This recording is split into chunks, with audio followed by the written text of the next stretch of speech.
Bu ne abi? Hiç kimse yok. 175 kilometre çıktık şu anda. Bakalım kaça çıkacağız? Çok ciddi anlamda sıcak. Yaşlıların buna dayanması çok zor ya. Arka sokaklarda neler oluyor? Lan dedim, neye çağırıyorlar acaba? İnsan da böyle arka sokaklarda mı? Traditional costume. Kesin bu yolun sonunda bir şey var. Gelin Medine şehrini gezelim.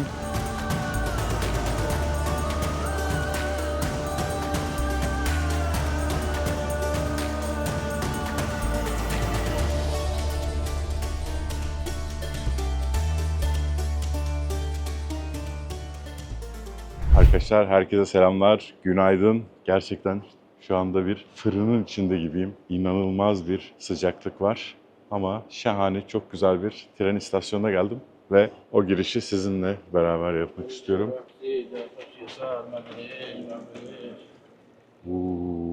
Tek başımayım. Çin'deki istasyonları hatırlıyor musunuz? Hey gidi hey. Hey China hey. Yani çok acayip. Çok güzel ama. Of, serin bir de. Medine'ye gideceğim. Cidde Kuzey Terminali. Süleymaniyah mı öyle bir terminal. Alta yazacağım terminalin ismini. Online aldım. Siteye de yazacağım. Fiyatını da yazacağım sizin için. 200 olması lazım. Yani $60 ama hızlı tren arkadaşlar. Buraya yakın, yani burada yine şey de var, otobüs de var. Yani Mekke'ye ya da Taif'e vesaire gitmek istiyorsanız ya da buradaki güneydeki şehirlere gidebilirsiniz. Medine Camii. Burada Kabe'yi, Haramayn hızlı tren diyor. Ve arkadaşlar muhtemelen tek başıma gideceğim ya. Bu ne abi? Hiç kimse yok. Çin'den sonra gerçekten. Bu arada hızlı tren tabii Suudi Arabistan'da hem para var hem de genel olarak dümdüz arkadaşlar. Bütün ülke hızlı tren yapabilirler ama şey yok. Yani işte Riyad'dan Cidde'ye geldik. Neredeyse tüm doğudan batıya geçtik. Ve çok alçak uçtu uçak. Ona rağmen çok az, yani bazı köyler vardı. Çok az yerleşim vardı. İlk defa bu kadar sakin. Yerleşimler belirli bölgelerde olunca uçaklar da ucuz burada bu arada. 2000-3000 liraya uçtum o civarlarda. Yani $100 değil. Bavulunuz azsa benim gibi. Ben 3 senedir, yani 3 seneyi çok geçti. Bu sırt çantamla geziyorum. 10.50 10,5 kilo toplamda. 6 platform 6. Şurası platform 6. Şimdi bana şeyi soracaksınız muhtemelen. Mekke'ye neden gitmedin diye soracaksınız. First class'ta değilim. En uzundan aldım. Şimdi şöyle bir şey var. Ben Mekke'ye girebilirim arkadaşlar. Çünkü Mekke'ye girmek için Müslüman olmak gerekiyor. Ben Müslüman bir aileden geliyorum ama çok dindar bir insan değilim. Ve Mekke'ye girmek için öyle bir şart var. Medine'ye de varmış ama birkaç sene önce bu kalkmış arkadaşlar. Medine'ye girmek için sadece 1-2 yere giremiyorsunuz. Müslüman değilsiniz. Ben de çok dindar biri değilim. Girebilirim. Çünkü yani dedem imam sonuçta yani. Dedem hacı. Girebilirim. Sizin bildiğiniz kadar din bilgim var ama insanları kandırmak istemiyorum. Böyle bir kuralları var. Her ülkenin kurallarına uymaya çalışıyorum. Burada da öyle. Onun için gitmiyorum. Gitmek ister miydim? İsterdim ama dediğim gibi dindar bir insan değilim. O sebeple kuralları çiğnemek, insanları kandırmak istemiyorum. Yani bu kadar. Umarım cevabınızı almışsınızdır. Böyle çok merak ediyorum hızlı treni. Yolu da çok merak ediyorum tabii. Böyle. Arkadaşlar biliyorsunuz yıllardır seyahat ediyorum ve tüm gelirlerimizi Darüşşafaka'da depremden zarar görmüş öğrencilere burs olarak veriyoruz. Bu yolculuğumda bana Just English Dil Okulları inanılmaz yardımcı oldu ve hala oluyorlar. O sebeple Just English Dil Okulları'nın Amerika'daki ve Türkiye'deki dil okullarını tercih etmenizi tavsiye edeceğim. Ve size küçük bir karşılaştırma yapacağım. Dil nasıl öğrenebilirsiniz? Dünyayı gezmek dışında ticarette, iş hayatında İngilizce artık çok önemli. Her şeyden önemli. Peki İngilizceyi nasıl öğrenebilirsiniz? İlk olarak üniversitelerin hazırlık bölümünde öğrenebilirsiniz. Şöyle dönüyorum. Arkadaki manzarayı da görün. 600 bin lirayla 2 milyon lira arası öderseniz üniversitelerin hazırlık bölümlerinde İngilizceyi size öğretebilirler. Bunun dışında Just English'te ya da herhangi bir dil kursuna giderseniz 80 bin ila 200 bin lira arasında dil eğitimi alabilirsiniz ya da çocuklarınızı aldırabilirsiniz. Ve üçüncü şıkta şöyle yapay zeka ile böyle öğrenebilirsiniz. Evet, bu da size neredeyse 0 liraya patlar. Tabii ki Just English yapay zeka devrimini görmezden gelmiyor. Aynı zamanda yapay zeka destekli eğitim ile en iyi öğrenme yöntemini sunuyor.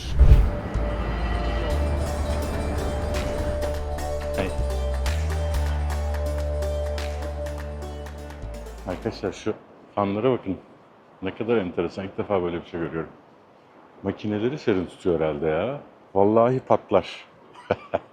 Havayı serin tutuyor da. Abi yok yani, bu havanın serin tutulabileceği bir durum yok ya. İnanılmaz bir sıcak. Hacıların sıcakta ölüyorlar ya, bazen yüzlerce kişi ölüyor, onlarca kişi ölüyor. Yani anlıyorum sebebini. Çok ciddi anlamda sıcak, yaşlıların buna dayanması çok zor ya.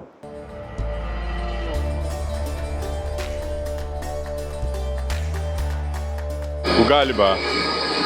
Tam zamanında kalktı aşağı yukarı. Bakalım.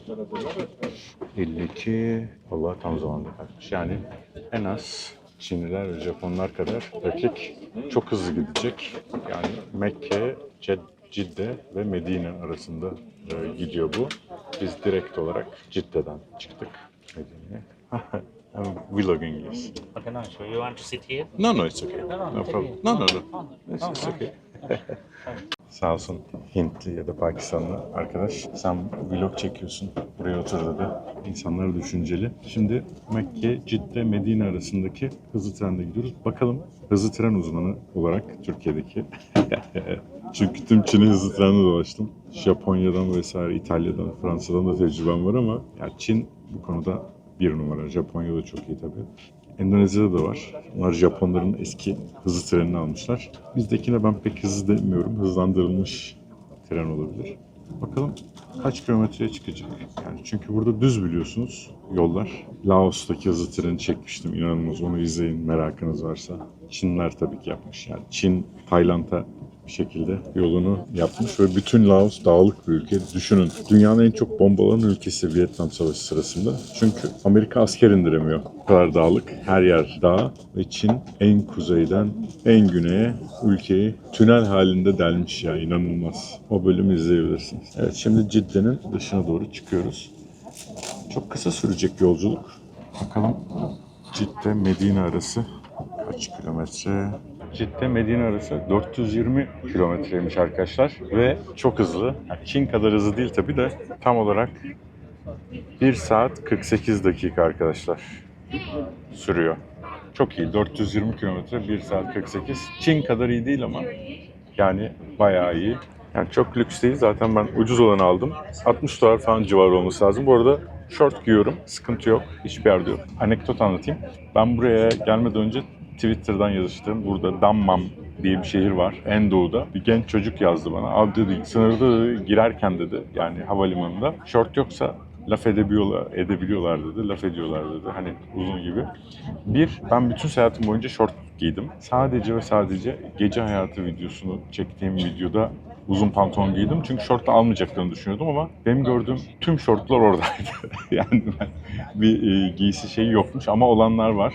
Yazıyor yani bilette. Bunda free yazıyordu. Kıyafet önemli değil yazıyordu. Casual yazıyordu ama yine de ben pantolon giydim, almazlar falan, uğraşmayayım diye. Şöyle bir şey olabilir. Belki o çocuklar birazcık daha kendilerinden gibi gördülerse bir uyarmış olabilirler yani. Hani sanki bir, nasıl diyeyim, daha esmerlerse vesaire. Ben de şimdi dövme falan var kollarımda. Direkt olarak şey uyguluyorlar bana yani. Hani geç, bu bizden değil gibi yani. Belki ondan olabilir, o sebeple olabilir. Hiç kimse benim şortuma laf etmedi ama kutsal yerlere girerken tabii ki Medine'de uzun pantolon giyeceğim. Çünkü yani olmaz. Bir camiye girerken de şortlarım diz altı olduğu için soktular. Sıkıntı yok. Türkiye'deki gibi yani diz altı diyorlar ama tabii daha kutsal bölgelerde daha sıkı olabilir. Bilmiyorum. Olmayabilir. Ama yine riske almamak için var pantolonum giyerim. 175 kilometre çıktık şu anda. 176. Tabii geçecek onu. Bakalım kaça çıkacağız. 300. Haha.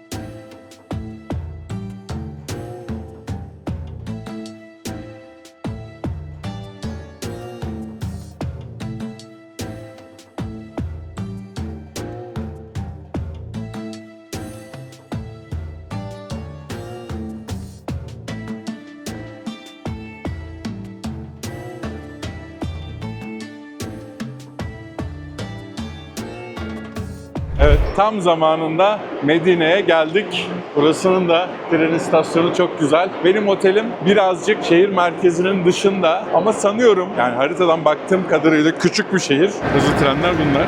Çin'dekilerle aşağı yukarı yani 300'ü hiç geçmedi. Bence onu bir sabitlemişler 300'e. 300'ü hiç ama hiç geçmiyor. Mekke'ye gidiyor tren, hızlı tren yine. Burada bolca insanı o şeyde de gördüm, ihram içinde. Umre görevini yapmak için ihram içinde insanlar var. Otelim 15 dakika buradan. Üf. Abi çok güzel ya.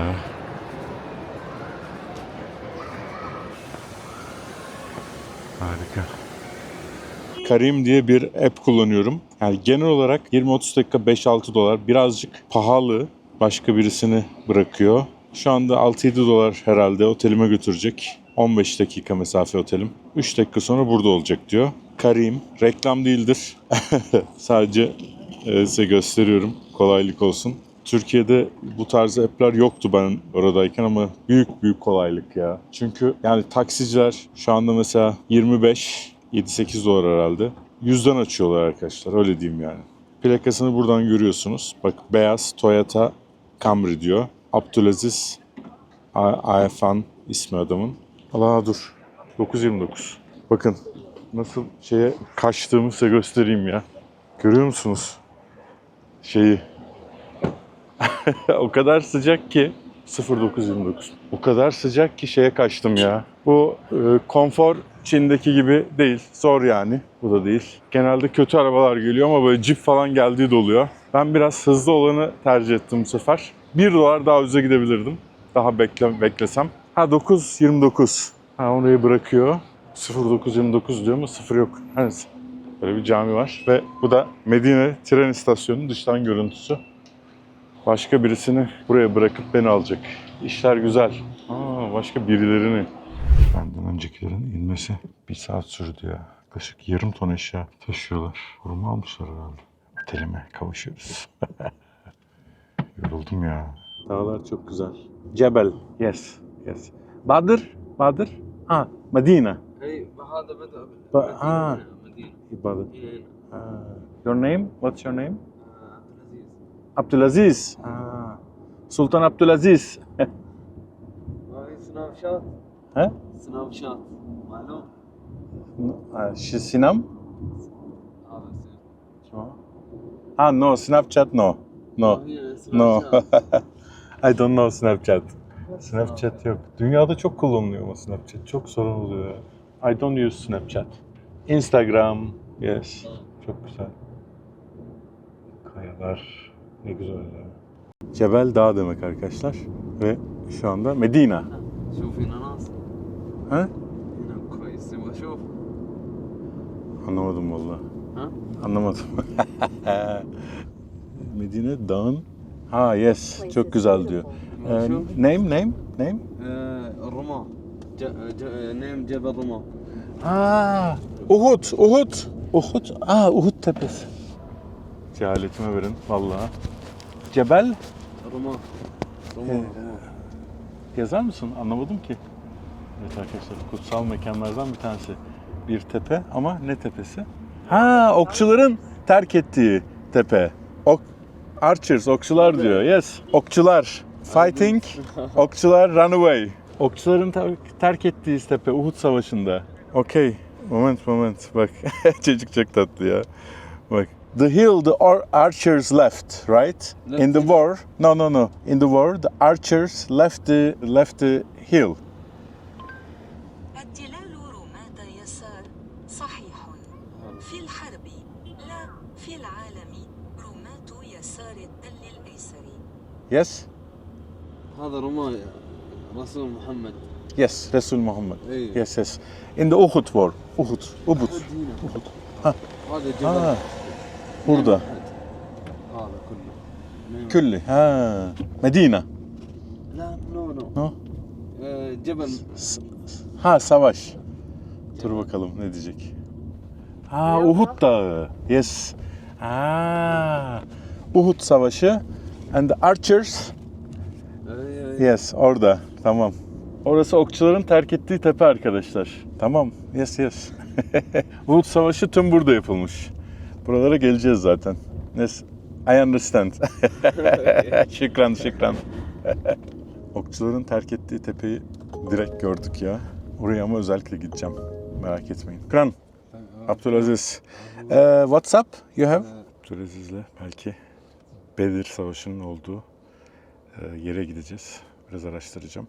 Otelim Medine merkeziyle Okçu Tepesi'nin tam ortasında. Hava çok sıcaktı ise yürüyebiliyorsunuz. Ama enteresan yerler keşfetmeye çalışacağım. Size de göstermeye çalışacağım. Burası otelim. Fiyat çok pahalı değil. Böyle. Evet. Bangladeş çocuk odamı gösterdi. Çok fazla Bangladeş'te çalışan var. Kadınlar daha çok Filipinli. Filipinli erkek de var. Çünkü Filipinler çok İngilizce konuşan millet. Onları böyle şeylere koyuyorlar daha çok insan ilişkilerinde. Evet, Uhud Tepesi manzaralı odam. İnşaat var yanında. Bu Cebel Uhud'muş Bangladeş çocuğun dediğine göre. Biraz dinleneyim. Otel bu arada 45 dolar civarında. Yani klasik, güzel, muhteşem. Benim normalde yaşadığım tarz, hosteller dışında kalırsam. Diş macunu, diş fırçası vesaire var. Evet, biraz dinlenip, uyuyup, havanın serinlemesini bekleyip çıkacağım. Bakalım Medine, en azından arka sokakları nasılmış? Bugün görelim bakalım. Evet arkadaşlar, Medine'ye geldim. Tren yolculuğuyla, kısa bir tren yolculuğu ama biraz erken uyandım. Önceki günlerin de yorgunluğu vardı. Al-Hay diye bir yeri tavsiye ettiler. Dedim karnım aç, böyle biraz akşamları takılabileceğim bir yer var mı diye. Al-Hay diye bir yeri tavsiye ettiler. Burası eski Medine'nin işte renove edilmiş, yenilenmiş hali. Sokaklarıyla birazcık gelin Medine şehrini gezelim. Medine biliyorsunuz Osmanlı'nın en son düşen Hicaz'daki kalesi Medine. Fahrettin Paşa uzun süre direniyor Medine'yi vermemek için. Böyle küçük bir meydan var. Sakin, sessiz. Bu arada Suudiler inanılmaz kibar. Çok kibar davranıyorlar, iyi davranıyorlar. Ummanlılara birazcık benzettim karakter olarak. Ummanlılar yani inanılmaz insanlardı. Ahmet abimizi hatırlıyorsunuz, rahmetli. Müthiş bir adamdı. Tüm Ummanlılar aşağı yukarı böyle. Şimdi benim karnım acıktı. Bakalım buralarda. Küllüm. Allah her şeyi anlıyorum ha. Ya akşam olunca ne güzel serinlik ya. Bak şortla geziyor adam. Bana dediler yok şort giyme bilmem ne. Buralar turistik ama arka sokaklara bakın. Arka sokaklarda neler oluyor? Gülben Ergen'in ünlü senfonisi. Arka sokaklarda neler oluyor? What's going on in the back streets? Bu biraz Cidde'deki Elbalat semtine benzedi burası. Çok seviyorum ya size hem kendim görmeyi. Ben bu arada YouTube'dan önce neredeyse 20 yıl gezdim. Benim seyahatlerimin küçük bir kısmı YouTube. Aynı yerlere gidip yine size gösterdim. Fotoğraf makinesi taşıyordum önceden böyle. Kocaman fotoğraf. Selam. No, thank you very much. Thank you. Yeah, thank you very much. No, later I'm walking around. Yes, شو اسمه company شركة. Şerik. Yeah. Okay, thank you. Şükran. Coming. What, No problem. what's there? Merhaba. أهلا وسهلا. Hi, selam. Welcome. Hi, how are you? How are you doing? Come in. I was filming for YouTube. So what is this? Okay, we are a development company. Okay. It's a private company. Yeah. Okay, so I'm sorry, my English is... No, very good, very good. Okay, we are a development company in Medina. Yeah. It's a private company. So our project, one of our projects is الحي المغاسلة. We developed an old neighborhood and became kind of, how I say, which have... So this neighborhood is a project. Yes, it's Yes. one of our projects. Hey project. Yes. Okay, We have perfect. Jabal Eir. Old town. Uh, You're turning into a new. yes. Yes. It's nearby Al Haram, and it's in the center of Al Medina. So this is the Al Hayy Al Mghasla, what it is now. Yeah. It's like an old town city. Like Similar in to this. Europe old town complex. Exactly. Or Medina, they call. Even Tunisia, they call Medina. Yes. Old towns. Oh, yeah. But this is Medina in Medina. Medina in Medina, yes. Yeah. So this is neighborhood. It's full of heritage, Yeah. of course. architect, stories, So many heritage we have it in here. Perfect. Yeah, thank you. So this is the visitors with the Minister of Al-Hajj and also so many, and the Prince of Al-Medina, Prince, The Prince of the Prince of Medina, yes.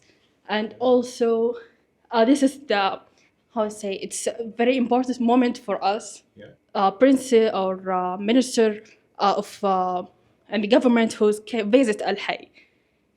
This is important. Yes. They told me It's a special moment for come us. to Al-Hayy. Al-Hayy. Yeah. That's good. So it's becoming more popular. Inshallah. Very good. Very good. And streets look very nice. That's Yeah. why I was like wandering inside and he saw me. Yeah, it's you know, every city is need an old town. And Yes, of course. yeah. So we have right here, and it's in center of Al Medina. Yeah. We call it in heart of Al Medina. And there is. I saw the Hijaz, the Roshan. railway. Yeah, the like all the central areas are near here. Exactly, Yeah. and it's nearby Al Haram, the Yeah, holy mosque. yes. Yeah. So it's nearby the Medina. Yeah. That's very good. Yeah. Thank you so much. Who's this guy? It's. I think he's a guest of Oh yeah. Yes, of minister. course. Yes. Ah, that's good. So this is like It's from the top, Medina? from top of Jabal Air, Ah, the high point from okay. Jabal Air. That's good. What's your name? Farah. Farah. Thank you very much. My name is Fatih. Fatih. It's like Arabic name. Fatah, like Fatah. Okay. I'm from Turkey. Turkey. Yes. Hoş geldin. Hoş bulduk. Arabic name. Thank you very much. I will put this on my YouTube channel. Yes, you can also see. I write for you know my YouTube channel. Fatih. Fatih. Nice to meet you. Nice to meet you. Nice to meet you. Thank you very much. Having you here. Thank you. I will see more. Oh, who's that? He's going for war. Yeah. We have an old picture. Oh, he's like. Oh, I thought he is like this. Hi, salam alaikum. That's like the you know the bullets. Yeah. Yeah. Oh, it's from bullets. Yeah, all traditional costume. Yeah, it's traditional costume for من فين هي? I think it's Yeah. from the west. Yeah, beautiful. West Very Saudi. nice. Yeah. Very nice. This is the picture for visitor center from Ah. Jabal Air. Yeah, Yes. yeah, but the so Kaltum. Kulthum, Yes. yeah, you Yes, know. I like her from Yeah. Egypt. Oh, Fairuz. Fairuz. Oh, you are my favorite singers. Oh, cool. Yes, we call her Ümmü Gülsüm, Ümmü Gülsüm. Turkish. Turkish version. Fairuz. Okay. I know all their songs. Okay. Very good. Thank you very much. Thank you. Thank you. Thank you for information. I wouldn't know normally. Bye bye. Ya korktum başta adam şey yapınca da. Lan dedim neye çağırıyorlar acaba? İnsan da böyle arka sokaklarda ama ne kadar tatlılar ya. Ha, Suudi Arabistan bu arada inanılmaz güvenli bir ülke arkadaşlar. Çin, Suudi Arabistan, Umman, Birleşik Arap Emirlikleri, Japonya çok daha kültürel farklılıklardan güvenli ama bu ülkeler mesela inanılmaz güvenli. Çünkü bu ülkelerde düzeni bozanın düzenini bozuyorlar arkadaşlar yani. Bizde şöyle bir terim var. Şey diyorlar. Ne olacak? 2 sene yeter çıkarım. Bir de şey var. 17 yaşındaymış. Yani suçlu suçludur. Katil katildir. Yaşı önemli değil. Ay ne güzel sokaklar ya. Kızın anlattığından benim anladığım. Her şehrin bir eski Old Town işte vardır işte Prag'da atıyorum Avrupa'da vardır ya hani klasik Old Town'lar. Kız da şey diyor işte burada da bizim var ama diyor bunu projelendirdik ve şey haline getirdik diyor. Bir modernle eskinin buluştuğu bir Old Town yapıyoruz diyor. O projenin ofisi de orasıymış. Tabii Ümmü Gülsüm dinliyorlar, Feyruz dinliyorlar. Ne kadar hoş. Arap dünyasının en iyi 2 şarkıcısı muhteşem. Feyruz hala yaşıyor. Lübnan İç Savaşı için şey denir. Feyruz şarkı söylemeye başladığında silahlar susardı. Öyle saygı duyulan ve sevilen bir insan Feyruz. Hikayesini okuyabilirsiniz. Bizim Türkçe şarkıların birçok şarkının da Ümmü Gülsüm ve Feyruz'dandır. Ajda Pekkan'ın Tanrı Misafiri mesela Feyruz'un bir şarkısıdır. Böyle birçok şarkı var. İbrahim Tatlıses'in Ümmü Gülsüm'den. Evet, burayı güzel bir eski Old Town'a çevirecekler. Eskişehir'e çevirecekler diyelim. Vay be, ne güzel. Ama ben hala açım. Kalbimin son durağında seni buldum yanımda. Aşkımın son durağında Son yapraksın. Bakın bu kubbeli bina acaba ne diye şey yaptım. Ama Medine Belediye binasıymış. Bunlar taksi herhalde. Gezdiriyorlar böyle ya. Medine Bölgesel Belediye Binası yazıyordu. Yine böyle bir modern bina var karşıda. İşte bu evleri renove edecekler. Etmişler zaten şunları bir kısmını da. Yenileyip böyle bir turistik alan oluşturacaklar. Hoş. Çok farklı Cidde'deki evlerden. Bunlar da Yunanistan adalarındaki apartmanlara benziyor, evlere benziyor. Böyle o golf arabalarının gittiği bir yol yapmışlar. Hala yemek yok. Yok mu kardeşim bir şavarmacı, yok mu kardeşim bir dönerci ya? Köşede. Softball mu oynuyor bunlar lan? Ne deniyordu buna? Softball mu deniyordu? Ha bunlar softball. Haydi oğlum haydi. One. Bak geliyor. Allah koş. Koş Allah.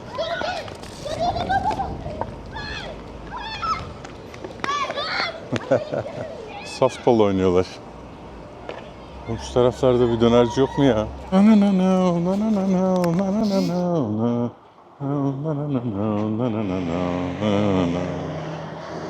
Şimdi bu benim dilime takıldı.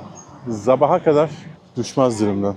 Valla böyle bir pazar yeri gibi bir yere geldim yürüyerek. Çok enteresan.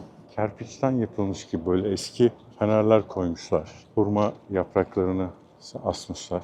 Hala yemek bulamadık ama. Burası şans eseri buldum ya. Ne kadar enteresan. Güzel bir yere benziyor. Vallahi food. Aha. Ha? Brostek mi? Künefe coffee. Allah. Künefe yenir be. Şu tarafta şansımı denemek istiyorum. Daha kalabalık. Yemin ediyorum nerede olduğum hakkında hiç fikrim yok arkadaşlar. Topraktan çıktık. Bir meydana geldik. Belki burası Medine eski şehrinin meydanı. Saat var. Jebel Ayr. Oo. Baksanıza şuraya döşüyorlar. Viyadük mü deniyor onlara?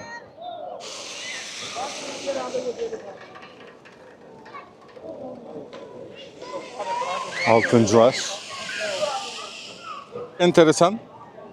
Böyle bir yol var. İstiklal Caddesi gibi. Tesbihçiler. Bir de yine İstiklal Caddesi gibi bir tane daha yol var. Hangisini seçeceğine karar veriyorsun. Ben kediyi görünce kedinin olduğu tarafa geçtim. Bakalım. Bakkallar. Çok fazla Türk ürünü de satılıyor. Oy ben seni yerim ya. Sen nasıl bir salaksın ya?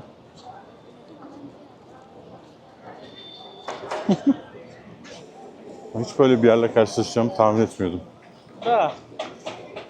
Dur oğlum dur bizi ezeceksin abi.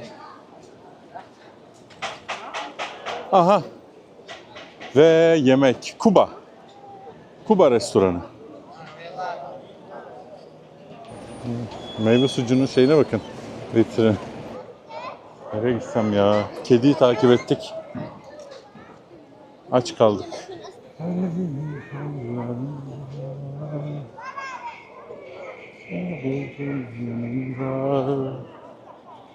Aşkımın sonbaharında. Evet, fantazi juice. Fantazi severiz. Fantazi juice içelim bakalım. Suudi Arabistan pahalı ha yani. Bana pahalı geliyor da Türkiye fiyatlarına çok hakim değilim. Hello guys. You have kiwi, orange. What you have? 12. Yes, kiwi, orange. C vitamini. No sugar, no. Saudi Arabia? You? Afgan. Oh, Türkiye. Kabil? No. Afgan? But where Kabul? Buraya doğdum ben.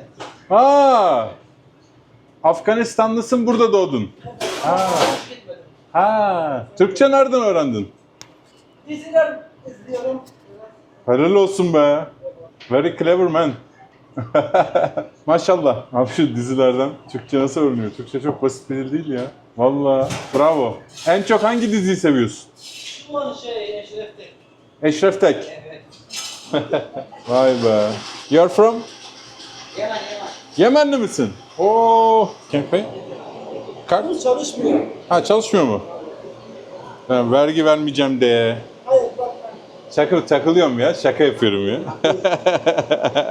10. Olur halas. Wait. Olmaz. Olmaz. Vallahi olmaz. Dur. Bakacağım. Dur fikir bak onlar. Çok teşekkürler. Selamünaleyküm. Şili'den Bangladeş'e, Endonezya'ya, Küba'ya uzun yıllardır bu dizilerin etkisi inanılmaz ya. Gerçekten. Bayağı konuşuyor. Ne oldu lan? Bir ay üzerime geldi. C vitamini. Oh ya, beynim açıldı.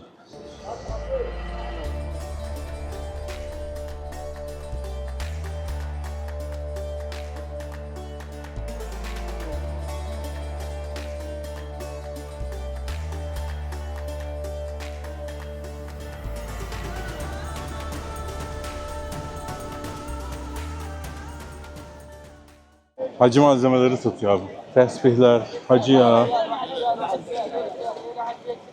hacı yüzükleri. Hi, how are you? Gözüm kesmedi şunu ya. Kafama göre yiyecek bir şey bulamadım ya. Arkadaşlar karşıya geçtim.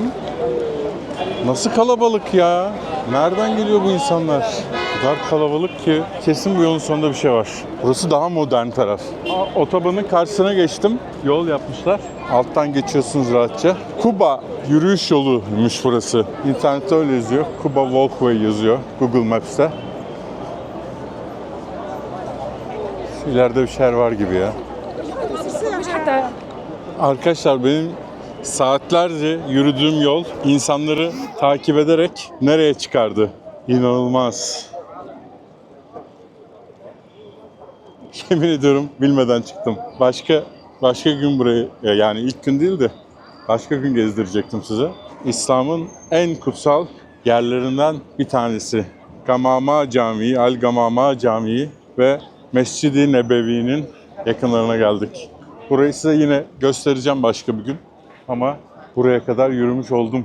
Vay be. Size anlatmaya çalışacağım arkadaşlar. Bildiğim kadarıyla ama burası El Musalla Camii. Çok kutsal bir cami. Ve İslam'ın en kutsal ikinci yerine gerçekten bilmeden hep beraber gelmiş olduk. Dünyanın her yerinden insanlar var. Burada Almanca konuşan Müslümanlar var.